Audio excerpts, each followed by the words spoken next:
آپ سے ایک بڑا خاص و خاص سوال ہے۔ 300 روزانہ خرچہ ملتا ہے، 270 کھاتا ہوں، باقی بچا کر رکھتا ہوں، کتنے دن تک امیر ہو جاؤں گا؟ کامیاب لوگوں کی سٹوری سنو تو لگنے لگتا ہے جب تک فٹ پاتھ پہ نہ سوئے یا ٹھیلا نہ لگایا امیر نہیں ہو سکتے۔ ایک عورت بینک میں چیک کیش کرانے گئی تو مینیجر نے کہا، ہم میں آپ کو کوئی نہیں جانتا، اس لیے کسی ایسے شخص کو لے کر آئیں جسے ہم جانتے ہوں۔ وہ عورت گئی اور تھوڑی دیر بعد پولیس انسپکٹر کو ساتھ لے آئی۔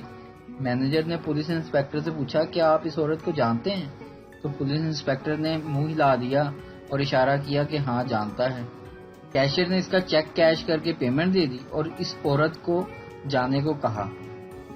تو مینیجر نے پولیس انسپکٹر سے پوچھا، آپ اس عورت کو کیسے جانتے ہیں؟ کیا یہ آپ کی رشتہ دار ہے؟ تو پولیس انسپکٹر نے جواب دیا، میں اس عورت کو ایسے جانتا ہوں کہ کئی دفعہ اس کو جعلی چیک کیش کروانے کے جرم میں گرفتار کر چکا ہوں۔ ایک چائنیز پاکستان سے واپس گیا تو اس کے دوستوں نے اس سے پوچھا کہ پاکستان کا وزٹ کیسا رہا، کیسے لگے وہاں کے لوگ؟ چائنیز کا جواب بڑا ہی دلچسپ، کہنے لگا، پاکستانیوں میں 3 خاص باتیں مشترکہ محسوس کی ہیں۔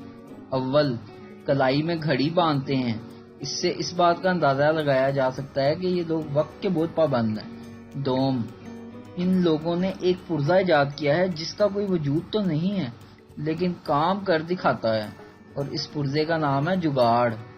نمبر 3، بہت پڑھے لکھے لوگ ہیں، بلکہ یہ کہنا غلط نہ ہوگا، ساری قوم ہی ڈاکٹر اور حکیم ہے۔